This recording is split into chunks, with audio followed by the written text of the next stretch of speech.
This is ContactTalkRadio.com. Consciousness in action. And you are taking action into your consciousness by tuning into Contact Talk Radio. And on TuneIn.com, Ping.fm, and UpSnap Mobile. Contact Talk Radio. Long ago, before this day's confusion did begin, throughout the stars did we go wandering. Distance was no barrier, and time it had no hope. Free to come and free to go. Free to come and free to go. Open up the book of stars. Open up the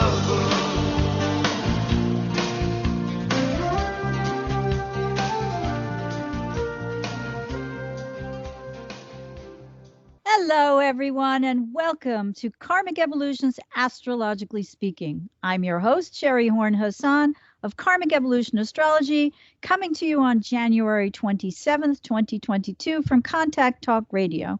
Just a quick reminder that this show aims to bring you the truth about astrology and your soul's karmic evolution. My guest today is once again professional astrologer, author, and Bach Flower Remedy expert, GAYE MACK, who I'll be introducing properly in just a few minutes. But first, my usual boring housekeeping stuff, which is to tell you that you can listen to Karmic Evolution's Astrologically Speaking anytime by simply going to my website at karmicevolution.com and clicking on the upper right-hand portion of the banner labeled Radio Show. From there, you can scroll down the page and hear the most recent show, either live or recorded, and or search the archived listings for past shows that you might have missed or to which you'd like to listen again. Separately, follow me on my Facebook page at Karmic Evolution for Your Soul, where you can also sign up for my Conversations About Consciousness newsletter as well. And lastly, I'm offering still to my radio show listeners a 1-hour discounted Karmic Evolution Natal Insight reading for only $99. And this reading is for those of you who are interested in astrology and want to learn more about the true meaning of your individual birth chart or natal horoscope. Essentially, a snapshot of the exact position of the planets at the precise moment and location of your birth. Your horoscope reveals a great deal about you, and when used as a tool for soul growth, a Karmic Evolution Natal Insight reading can be tremendously helpful for learning your soul's true purpose and how to move toward your highest destiny in this lifetime. It can reveal patterns of behavior that originated either early in life or during past life karma that affect your current relationships, career, finances, and or health now, but that no longer serve your soul's karmic journey going forward. It can also clue you in through insights into what tripped you up in the past and how to entertain new perspectives and gain greater awareness through astrological insight that brings greater happiness and satisfaction into your life. All of this is easy when you would take advantage of my 1-hour discounted Karmic Evolution Natal Insight reading for only $99. Simply email me at Sherry, that's SHERI, at karmicevolution.com, and we'll schedule your reading. At almost half the regular price, conscious awareness has never been so easy or so affordable. Okay, so let's get to this week's Astro news you can use. The monthly lunar phase cycle is waning still now, and we're still releasing any beliefs or ideas that no longer serve us or act as a block to self-compassion and compassion for those around us until we reach next week's Aquarius full moon at 12 degrees 19 minutes of the sign of friends and groups, and in mundane astrology of the legislature. So more on this in a bit. But we've got the sun in Aquarius now until February 18th, Mercury retrograde in Capricorn until he stations direct in Capricorn February 3rd, but where he'll stay until he enters Aquarius on February 14th, We've got Venus still retrograde in Capricorn, but only until January 29th. Well, she'll be retrograde until the 29th, but she'll stay in Capricorn until she enters Aquarius on March 6th. And Mars is now in Capricorn from now until he too enters Aquarius on March 5th or 6th, depending on your exact time zone. And that's when he and Venus will conjoin in Aquarius then as well. So as we move now toward next week's Aquarius New Moon, the energy of which has asks each of us to find our real tribe, or those who, quote unquote, get us and accept us, never mind appreciate and value us for our individual quirks and peccadillos. We can remember that Mercury, Venus, and Mars, along with Pluto, are all still archetypally allied in Saturn-ruled Capricorn, while the sun's moved on into more humanitarian, forward-thinking, and outside-the-box, solution-oriented Aquarius. Now, on a smaller scale, this kind of echoes the ongoing square dance between Saturn and Uranus, which was with us all of last year and will grow apart a bit now, but still stay in orb of a square until that aspect tightens again next fall. Much of this energy has metastasized over the past year into extreme polarization, especially politically, since Saturn's in Aquarius and Uranus rules this sign always, but has also been transiting through Venus's Taurus, the sign of values. So my old traditional values against your new changed perspectives about what I value that's more important now than what I used to value back then. So I'll point out now that since Mercury's re-entrance into Capricorn on January 25th, we may be experiencing both collectively and personally serious information coming to us about serious subject matters now.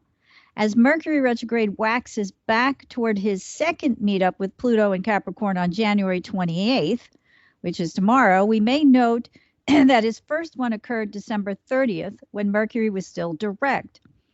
A brief survey of the news of that day from December 30th, 2021 reveals that COVID-19 diagnoses nearly doubled that of the previous worst day the year before, and that New York City was once again grappling with skyrocketing numbers that overburdened its 911 services and filled hospital beds beyond normal capacity.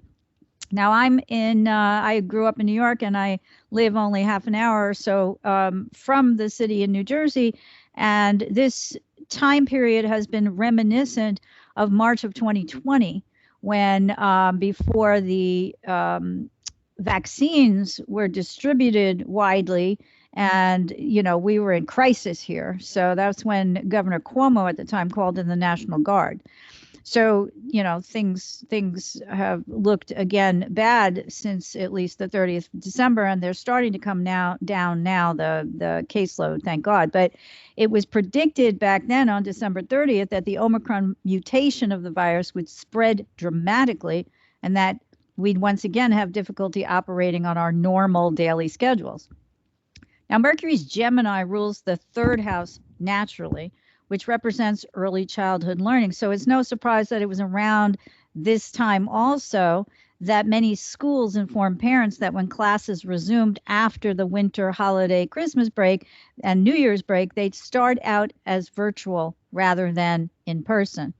It was reported also that day, back in December, that Russia's Vladimir Putin requested a call with U.S. President Biden. Perfect for a meetup of the messenger god with one of our most staunch plutonic opponents, especially since Putin's threats to invade the Ukraine have grown more forceful and much louder since then. Also on this day, House of Representatives Minority Leader Kevin McCarthy was asked nicely, diplomatically, to go before the House January 6th committee. And December 30th was also the day that Ghislaine Maxwell was found guilty of sex trafficking of minors. Of course, Venus had also stationed retrograde in Cap December 19th, 2021. So when Mercury direct hit Pluto in Capricorn while Venus was retrograde, it made sense that revisiting issues related to Pluto, sex, money, and power would surface or be revealed then.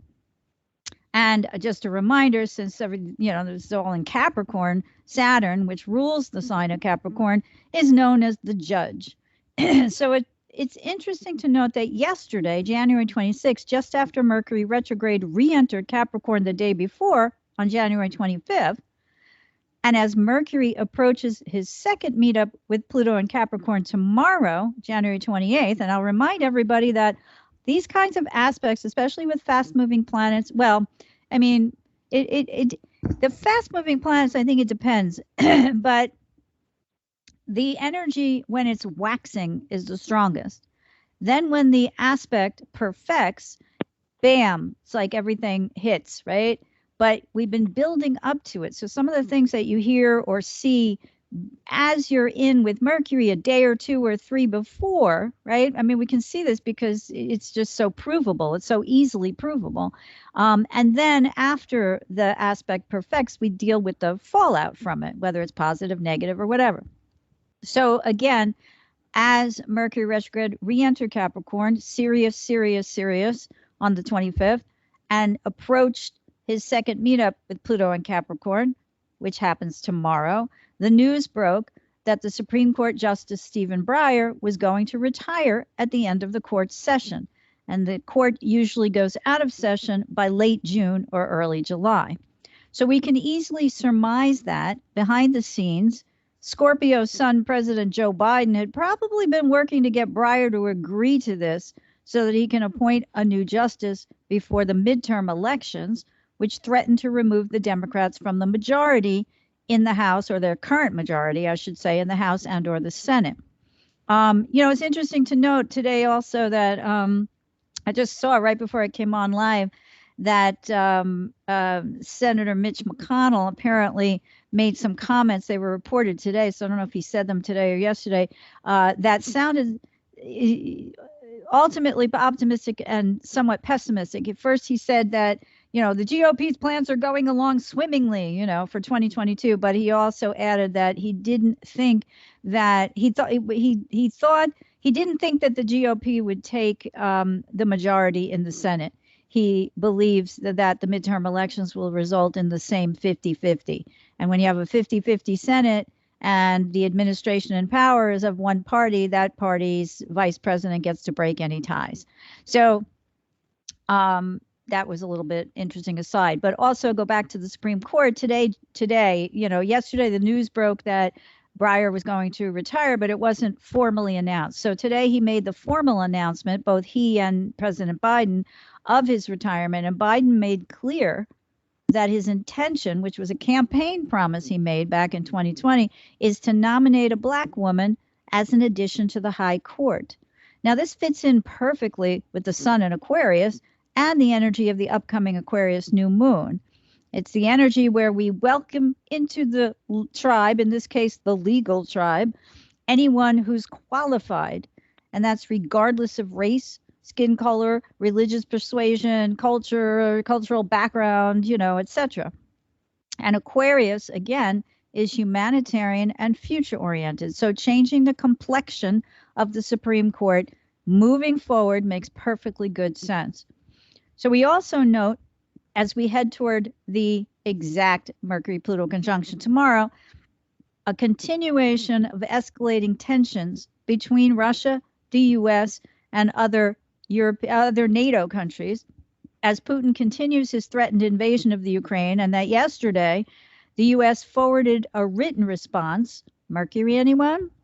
That, and here I quote from the New York Times today, quote, formally rejected Russia's demands that NATO retreat from Eastern Europe and bar Ukraine from ever entering the alliance, but they proposed several areas, including nuclear arms control and limits on military exercises, Pluto, anyone, where they were willing to negotiate. So as this drags on, and there's speculation that Russia's been asked to hold off on any invasive action by China, who doesn't want news of war to interfere with its hosting of the upcoming Olympic Games, which begin, that's the Winter Olympics, begin on February 3rd. We continue to wait. Mercury retrograde, right? Whether Russia will take some sort of action before the Olympics ends on February 20th or not remains to be seen. But Mercury will conjoin with Pluto for the final time in the short term on February 11th. So I'd watch to see if there's more saber rattling or perhaps an actual military move on the part of Russia around then, or perhaps some other information out of Europe around realignment away from the US and toward different nations taking their own approach to Russia. It's been written a lot that Germany has pulled away from, being allied with the US, especially because they receive gas and oil through a pipeline that runs through Ukraine, right? So they have a vested interest maybe on kowtowing a little bit more to Putin's demands. And also that France's Macron has decided to engage in conversations with Russia solo and not as part of the NATO pact. But anyway, what's clear is that a lot of these nations are acting without the U.S. because trust in the U.S. has deteriorated since the Trump administration was in power. And, in terms of this February 11th Mercury-Pluto conjunction for the third time, maybe the January 6th Commission will formally subpoena Kevin McCarthy, or maybe we'll hear other news about people like Stephen Bannon and Mark Meadows, who have been, I don't know about Meadows. I mean, Bannon was referred to the DOJ, right? Or others who will get formal subpoenas because they've refused the polite requests, like, Ivanka Trump and people like that. So something as we build up to the 11th may take front and center in terms of the things that we hear, that we read about, particularly on the news. I also just saw right before going live today that President Biden has said he plans to select his Supreme Court nominee before the end of February. So we might look for a name somewhere around there too. I don't know.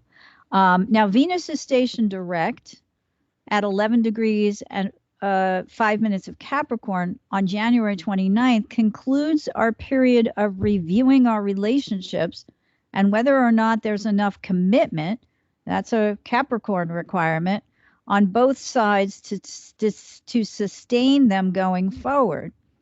And Capricorn is also business, Saturn's authority figure. Saturn ruled Capricorn, who's our boss, and are we getting along with our colleagues, and are we making enough money? I've mentioned numerous times on the show recently how many people have left the labor force, although we don't really know how many of those have also rejoined. Today, there was also a very positive economic report saying that the labor market has improved. No, it wasn't. Was it labor market or the GDP? I don't know. It's improved. It's funny. There were two articles, one out of the Washington Post and one out of the Times, and they had two different numbers. One said 5.9% increase in the economy, and the other said 6 point something.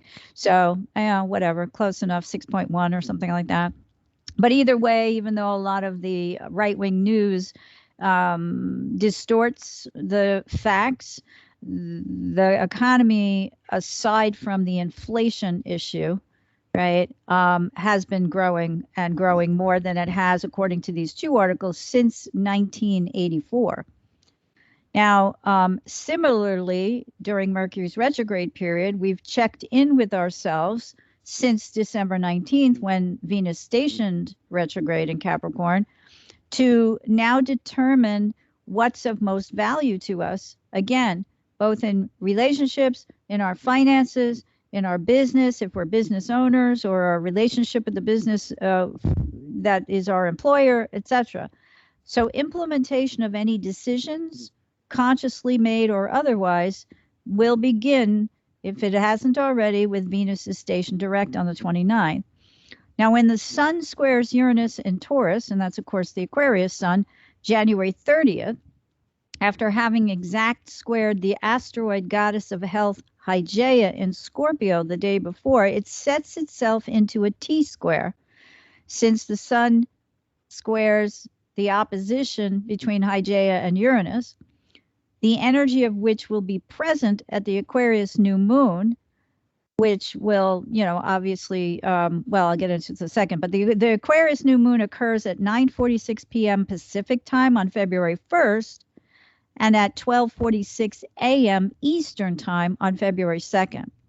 And I think perhaps coming so close to this new moon, which is when both luminaries, the sun and the moon, team up with Saturn in Aquarius as well, that some relationships may be severed suddenly, perhaps as a result of our Venus retrograde review, perhaps for other reasons, but either way, that could also factor into some of this Mercury-Pluto stuff happening for the second time in terms of serious conversations and power confrontations, on the international realm. But it seems pretty obvious with the inclusion of Hygeia that the T-square also includes themes around health and healing.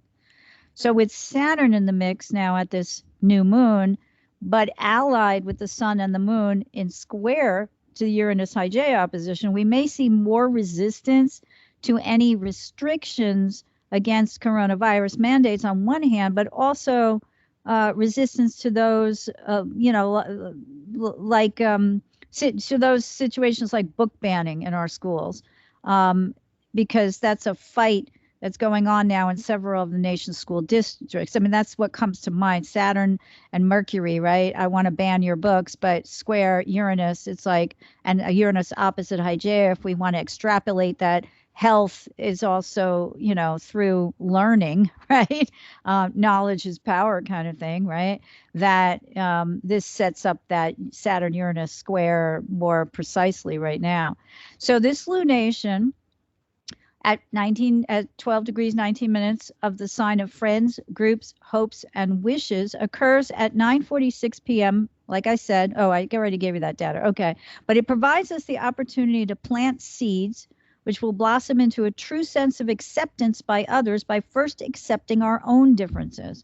This lunation urges us to be our authentic self because it's only then we'll find acceptance elsewhere. Everyone wants to belong, to be considered equal to others, whether we seek to be part of a family, a group such as that at school when we're young, like the cool kids, the artsy kids, the brainy kids, etc. It's human nature to want to be liked and accepted for who we are. So the Aquarian archetypal journey revolves around finding our tribe. And that's defined by Merriam-Webster as, quote, a social group composed chiefly of numerous families, clans, or generations, having a shared ancestry and language. This definition includes our association with those from whom we hail physically, genetically, culturally, geographically, religiously, etc. However, Merriam-Webster adds to this definition of tribe, and again I quote, a group of persons having a common character, occupation, or interest. So the former definition ties us to our ancestors and current relatives and community, etc., while the latter one widens the scope of definition to include allying with others based on our shared interests and beliefs. Now, Aquarius represents the archetypal energy of the group because it acknowledges that in order for humanity to continue to survive, we need not only loving acceptance, but compassion, understanding, and guidance to promote the sense that we are not alone. It's Aquarius that provides this sense, as well as the comfort of knowing we belong not only to the larger human race, but also to smaller groups that may include our family, school, community, again, shared religious affiliation, business, as well as our nation and its government, etc. So the Aquarius archetype abhors isolation and so seeks to ally with others, particularly for any kind of humanitarian causes that serve to improve life for all of humanity. In addition, it's Aquarius that understands that there's far more power to accomplish our goals when part of a group rather than trying to do so on our own. The Aquarius mantra, united we stand, divided we fall. Knowing others have our backs because we're accepted for who we are helps us continue our lifelong journey to individuate and makes us feel that no matter where we are, we feel comfortable and at home. Okay, now I'm going to introduce my guest. GAYE MACK, professional astrologer and Bach Flower Remedy expert, is the author of both Igniting Soul Fire, Spiritual Dimensions of the Bach Flower Remedies, and the newly released Edward Bach and Your Evolutionary Purpose. Her interest in the study of astrology spans more than 40 years, and GAYE holds an advanced level certification from Stephen Forrest's Evolutionary Astrology Apprenticeship Program. In addition, she studied at the London-based Faculty of Astrological Studies, among other well-known astrology schools. GAYE's deep interest in esoteric philosophies, cultural and spiritual traditions in medicine, and self-discovery led to her undergraduate studies in psychology and sociology and a Master of Arts degree in integrated professional studies from DePaul University in Chicago. It was there her work focused on holistic medicine and the application of integrative therapies for eating disorders and other emotional illnesses. While working and teaching in the field of alternative healing therapies, GAYE developed unique experience with flower remedies on both sides of the Atlantic. Her studies with several principal flower remedy practitioners and producers led to her inclusion in the early group of U.S. practitioners listed on the Dr. Edward Bach Foundation's International Register of Practitioners. Based in Barrington, Illinois, GAYE maintains an international practice in evolutionary astrology and is an experienced international traveler, conference speaker, and workshop facilitator. She can be reached through her website at gayemack.com. Okay, so hey, GAYE, welcome back to the show. How are you today? I'm okay, Sherry. Thanks for having me again. I don't think either one of us are warm right at the moment. Oh God, no! I don't know. I'm in, I'm in New Jersey, but I'm not that far from the shore, so we tend to get less precipitation here. Oh, if we do get precipitation, it's rain, not snow. So a lot of times, even though they start shouting about, major snowstorms coming to the Northeast, we seem to, usually avoid those, 2-foot snow falls from my childhood when I was young and growing up on, on Staten Island in New York. But I don't know. Yeah, because it's all in Chicago. Yeah, exactly. Yeah, we let you keep it. Please do. Please do. Yeah. So listen, I went a little bit longer than I had planned, so I don't want to cut you short, and I want to give you enough time. But I want to ask you first, I want to remind everyone, GAYE was on the show on December 9th, and if you'd like to listen to that show, because it was on that show, she delineated Bach Flower Remedies based on your South Node sign from Aries through Libra. And today she's going to go, I'm sorry, Aries through Leo, right? Was that it? And you're going to, no, Libra, that's right. And now today she's going to give us a rundown of the rest of the signs. But first, I'd just like to know if you could quickly remind our listeners again, who was Edward Bach and why was he important enough to write 2 books about? Sure. Okay, very quickly, Edward Bach was an Orthodox physician, British. He practiced largely at the end of the 1800s into the 1900s. He was very well known for his work in bacteriology, immunology, pathology, and he also practiced homeopathy. He had a very, upmarket practice in London. He had a research lab there and a private practice on Harley Street, which is even today in London where all the high-priced consultants have their offices. So he was recognized for his expertise and genius really throughout the medical profession, both in the UK and pretty much around the world as was possible, in those days. But the other side of him was that Bach was intensely spiritual, and towards the end of the 1920s, he became very disillusioned with Orthodox medicine. That's a whole different conversation, but he left Orthodox medicine. He relocated out into the Oxfordshire countryside. And it was there that he realized that the energy of very specific flowers had the ability to rebalance distressed emotional states within us. And that led to his discovery of what we know today as the 38 Bach Flower Remedies. And flower remedies now are used and produced all around the world through various formats. You know, you have the Australian bush remedies down in Australia. There's a huge repertoire here out in Northern California, which is known as the Flower Essence Society Remedies. But everyone's work is based on Edward Bach. Now, the thing is that he finished his work in 1935, and he died at the early age of 1950 in 1936, and left us with these incredible flower remedies. Wait, I'm sorry. You said he died at 50 in 1936. That's what you meant, right? Yeah, right. Okay. You said he died in 1950 and 1936. That's okay. I just wanted to make sure it was no. clear for the audience. Right. Yeah, the age he was, 50 years old. The reason he is so important, I think, is that he really was, first of all, he was, we would identify him as a genius in a certain perspective. He saw way beyond what was the going agenda of his time. Mm-hmm. And he was very much about us connecting inwardly to what he wrote about constantly, about connecting to our own divinity. And when we work, as you and I work in evolutionary astrology, this is very much about us connecting to our soul's purpose. Mm-hmm. And it's like, side by side with what he was talking about, almost 100 years ago. Mm-hmm. So that's why he's pretty important. And the thing is in his day, so we're talking about end of the 1920s into the early mid-30s, 1930s.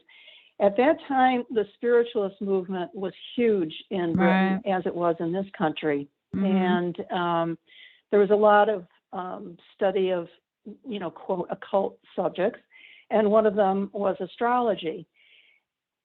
The thing is that he wanted to keep his system of healing simple. He had an interest in astrology, but he made the decision not to go further with it, at least publicly. Personally, I've always believed that he privately was very interested in it and never dropped it. Mm-hmm. When I was an active Bach practitioner and still connected with the Bach Foundation, they were very strict about, and they still are, as to what their practitioners can talk about and write about. Mm-hmm. And when I wrote Igniting Soul Fire, I could only briefly mention this reference to Bach and astrology, and even then the center, they were not happy with the book, just to put it mildly. Oh, really? Mm-hmm. No, they were not. But when that's the Saturn Uranus in your chart, huh? Yeah, it could be. Time to move forward. No, we don't want to. No. You have to shut up, We need some Uranian energy to pull them into the 21st century now, right? Yeah, believe me, and I'm not the only one, but we won't go there. Right. So in both instances, and I'm conscious of the time because we do want to get to the South Node. Want to get to, right. So we have about 20 minutes. So as long as you're cognizant of that, then, I'll just let your free roll. But, you can start talking about the car. I don't know if you want to mention the hindrances and virtues, but I do. I do. Okay. I do. So do that and then just roll into the sign suggestions. Okay.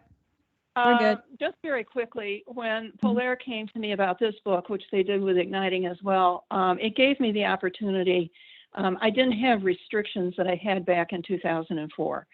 So this is why it gave me an opportunity to really talk about, at least to some extent, this issue of joining Bach up with the concept of evolutionary astrology and the nodal axis in our charts. Okay. Mm-hmm. He talked about in his writings, and this is what I think is just so cool.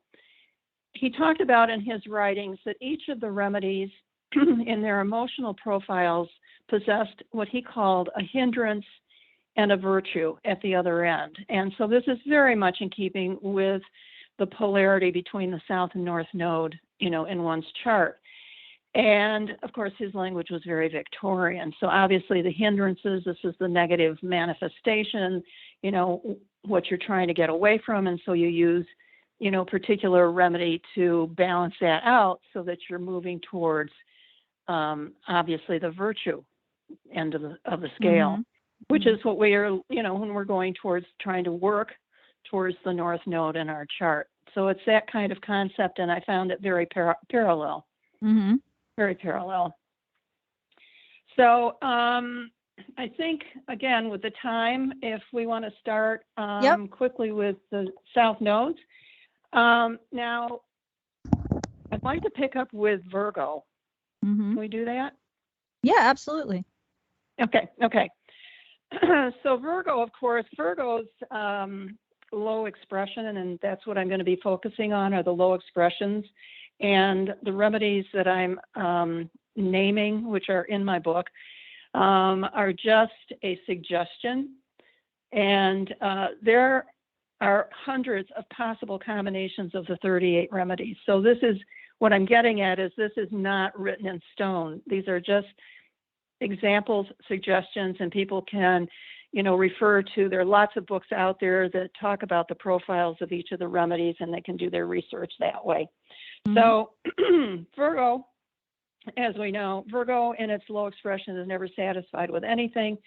And of course, this is a harsh contrast to our intent to grow, which is one of Virgo's, that's the North Star for Virgo, is to grow in this lifetime. So we look at this as Virgo becomes very hypercritical within themselves, as self-deprecation, as this pick. Virgo likes to snip. And when they become really hyper with their self-criticism, then they start criticizing everybody else around them. So there is nothing, there's nothing that's right. So some remedies that I would suggest for that is beach, because I used to teach beach always bitches. In a slow expression. Crabapple is very much about there's something wrong with you. Mostly that's physical, or, you've got blemishes on your face, and so you're picking at those. But the big one that I wanted to just spend a minute maybe talking about is pine, because pine is very deep, and pine gets set up in us when we're very young. And it usually, when I was in practice with the remedies, I could always see it, especially in women who had come from a very strict cultural environment, a strict religious environment, or a very strict parenting environment where there was a lot of criticism, heaped on this poor kid. And that stuff gets really entrenched into our bones. And so pine, I believe, really matches very well with that low expression of Virgo in that South Node. And so if they're feeling that, it's shame-based guilt, basically. And so one would get themselves on a protocol of pine to help shift that into self-acceptance. So, that's kind of the format that I'm talking about here. So, of course, with Libra, Libra wants to keep everybody happy in the rowboat and can never say no. They have a hard time setting boundaries, and, they can get themselves into a pattern of victimization. And so remedies there one could consider would be Centauri, chestnut bud. Chestnut bud keeps making the same mistake over and over and over. And willow, willow is smoldering anger. It's the kind of anger that gets stuffed. And, Libra would not say, I'm really pissed off. I got to keep everybody happy. Right. They're famous, actually, whether they know it or not, for passive-aggressive behavior. Yeah. Oh, yeah. And this is Willow, because this smoldering anger, there's something wrong, but I'm not going to tell you what it is. Right. Exactly. So the willow brings that up. It brings it up into their consciousness, is that this is what's going on, and helps to shift that into what I would say ownership and taking responsibility and setting their boundaries. Or favorite. Yeah, I was just going to say, Scorpio. I'm excited about Scorpio. Go for it. Yeah, Scorpio, diabolical horror. You know, we've been through the fires of hell with Scorpio in the South Node. I mean, this is pretty straightforward across the board. And so that has left us, of course, with pure fear and terror and, again, entrenched down into the bones. And so the scenarios for that are really vast. I love Stephen's scenarios with, you know, the captain has gone crazy, the ship is sinking. Right, you know, there's no food. Right. The crew is mutinying. You know, mutinying. Exactly. Yeah, what do you do? You know, rats, when you're part of it. Rats jumping the ship. Yep. So this is pretty much straightforward to address the fear and terror and the woundedness. And that would be Aspen, which is for unknown terrors. You don't know what it is. You just know you are scared to death. Mimulus, you do know what it is. And Star of Bethlehem in Bach's repertoire is the ultimate healer of all wounds. It is in igniting, and also in this new book, I call it the Divine Mother Essence. And it's really the umbrella essence. And classically, you know, you read books and they'll say, oh, Star of Bethlehem, shock and terror. But it's even more than that. It is that just deep woundedness. Okay. And finally, Sweet Chestnut, which is definitely Dark Night of the Soul stuff. Moving along happily to Sagittarius. Well, yeah, with Sag, basically that South Node, we got too big for our britches. Right. And our, you know, our beliefs and opinions, and you know, we just moved into intransient rigidity. You know, we knew everything. I know. I call it righteous. It's righteous thinking, right? Right. Oh, yeah. Self-righteous. Oh my God. Yeah, we have truth with a capital T, and you got no truth or small t. So sod off, as the Brits would say, right? Yeah, sod off. And for this, that Sag South Node needs some rock water to loosen them up. Also Vine, very similarly, to get off of that one-pointedness and to open the heart and see other perspectives. And also Vervain. Vervain, I always, a lot of times, think of Vervain with Virgo as well. Vervain can get very intense and set itself up. It's like a internal tight wire inside. And, you know, if it keeps going, the body can't sustain that kind of tension indefinitely. So that Vervain intensity, it's like, you'll read classic descriptions of Vervain being over enthusiastic, but it's like Vervain goes right over the edge, you know? Okay. Capricorn. Our favorite Capricorn. Another favorite, along with Pluto. Yeah, favorite. Scorpio. Yeah, favorite Capricorn. So, you know, in the South, Cap is really sacrificing itself and its wants and needs for what it views as the needs of others. It's kind of that martyrdom syndrome. And it can get very stoic, and you can even see it in people and in their posture, you know, this ramrod straight posture stuff. And the thing with Cap, of course, is that the wounding is so deep, and they haven't given themselves permission to take care of themselves. You know, they got to take care of everybody else. It's different than Cancer. This is it's like a martyrdom, like I said, martyrdom syndrome. And yeah, that's so interesting. I think of Cap as accepting, without ever having been asked, responsibility for everyone else. So and it takes on that mantle of, I have to.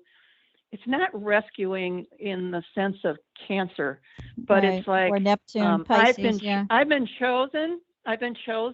You know, sort of. It's I alone can fix it. Yeah. Yeah, I alone can. Well, we've heard that. Yeah. Exactly. Yeah. I alone can fix it. And so again, Star of Bethlehem to help them heal from that, and the rock water to loosen up that stoic rigidity that's, can get just too much. Mm-hmm. Well, I always say with Capricorn that which will not bend will break.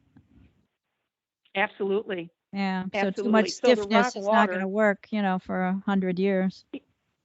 The rock water is the only remedy in the repertoire that is not from a flower or a tree. It's basically water, energized water that's taken at the Bach center, that's flowing over a spring, over rock. And we know the action of flowing water will soften the sharp edges of rocks. So right. that's where, right. Yep. So that's where Bach got that. Cool. And so moving along happily into Aquarius, one of my favorites, because I love their rebellious nature. I was going to say, how could you not love Aquarius, right? Oh, how can you outside not? the box Right thinkers? No kidding. Well, as I say to my clients, if we didn't have Aquarians or people with strong Uranus in their charts, we'd still be wearing animal skins or trying to figure out how to cook our food, Right. We'd still be trying to invent the wheel, Yeah, absolutely. We need them.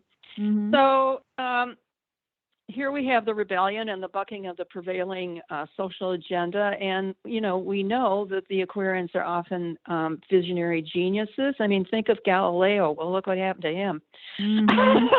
So, But, go ahead. Go ahead. Sorry. No, I was going to say Liz Green, the Jungian psychological astrologer, she talks about, today's geniuses or revolutionaries, they're often burned at the stake.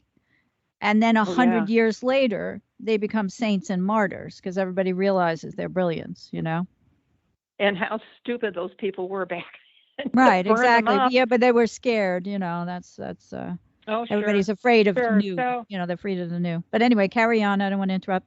Well, yeah, the control thing. And so in their genius, format or framework in the past, they became, you just talked about this in your earlier when you were talking about what's going on with us now.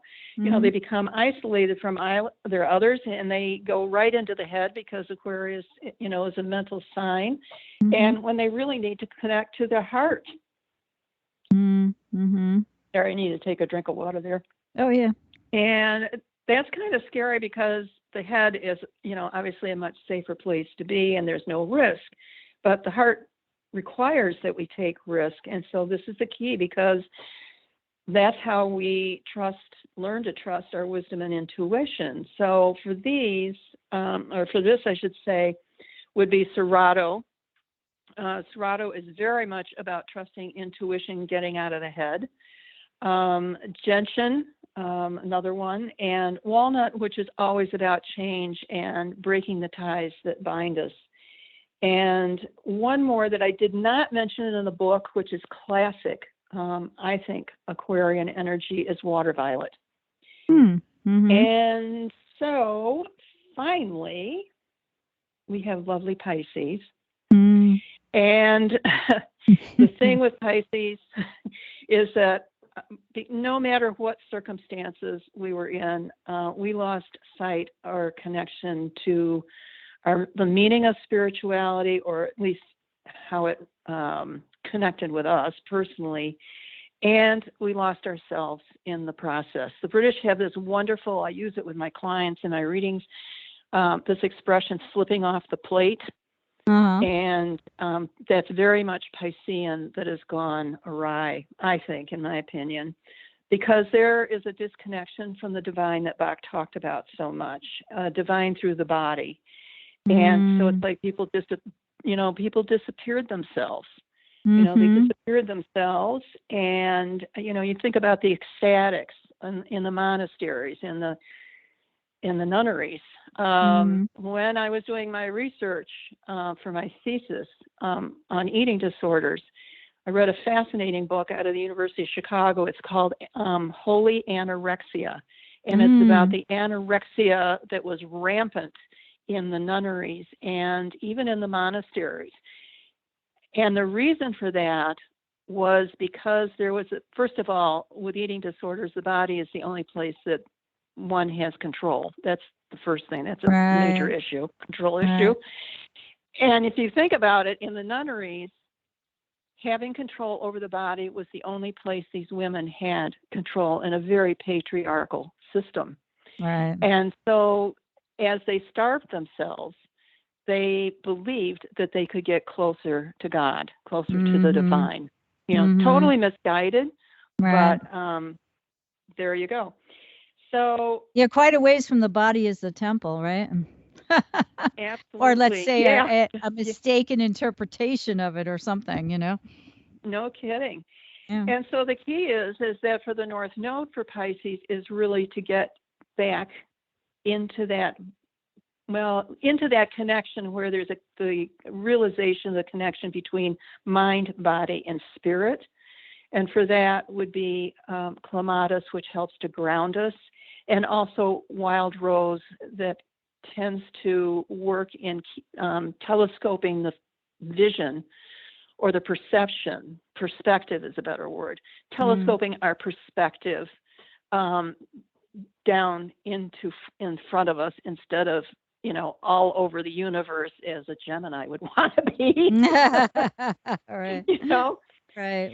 So that is just a pretty quick overview, and I go through them in the book with, of course, you know, the suggestions for the other signs of the remedies. And thank you. No, I want to thank you. I know that was rushed, and that's what happened last time. So there's an irony for you, huh? Maybe old habits die hard on my part. So my apologies, but I think it was concise. So I appreciate that. But let me ask you. We've got about 3 minutes left. So please tell everyone again how they can buy your book, how or where they can keep track of your work, find out more about booking a reading with you, and all that kind of stuff. Sure. Okay. First of all, you can, the book is available on Amazon US, Amazon UK. In the second half of 2022, the German publisher Aquamarin Verlag is bringing out a German edition of the book, and so I would imagine at that point it'll be available on Amazon Germany. If you go onto my website, GAYEMACK.com, which is it's a secure website, you will see right on the main page the book's cover, and there is a button there that says Buy Now, and that will take you right to Amazon. And there's also a button there that says Learn More, and you'll see the endorsements that I'm very grateful for. One of them happens to be, the main one happens to be from Diana Mayen Collis, who writes for the Mountain Astrologer, does the moon reports, and also our great friend Steve Forrest, which I was very humbled by. Yeah, that's wonderful. I just want to remind everyone the name of the book is Edward Bach, and that's B-A-C-H, and Your Evolutionary Purpose. And Gaye's website, just so you know, her name is spelled G-A-Y-E and then M-A-C-K. So www.gayemack.com. Correct. And there's a contact form right there as well. That's how you get in touch with me if you're interested in a reading. Excellent. That's wonderful. Thank you. One thing I just want to mention. Yes, please one do. thing I just want to mention. If you get in touch with me and you, I almost always, I have not had any problems with the contact form. Let me put it that way. Sometimes because of my address, which is GAYEMACK@GAYEMACK.com, it will land in people's spam depending on what they're using. Not often with Gmail, but the older, AOL, SBC, Global, and I'm trying to think there's one. Oh, and Yahoo will throw it into spam. I always answer, so if you don't hear from me, take a look in your spam folder. Okay. Excellent. Thank you so much, Gaye, for coming back. Thank you for for rounding out the first interview that you did. And again, I recommend that everybody with the first South Node and the first 6 signs go to karmicevolution.com and listen to the December 9th show where GAYE MACK went through that and more about the connection between evolutionary astrology and Edward Bach and his flower remedies. Meanwhile, thank you, GAYE, so much. Thanks to everyone else. Oh, you're welcome, but thank you. Thanks to everyone else for joining us today. I hope you found the information presented here helpful as you continue your karmic evolution in this lifetime. Please be sure to join me next week, February 3rd, for another episode of Karmic Evolutions, Astrologically Speaking. Until then, may your journey be filled with karmic healing and the joy of greater consciousness. Namaste. Long ago, before this day's confusion did begin, throughout the stars did we go wandering. Distance was no barrier, and time it had no hope. Free to come and free to go. Free to come and free to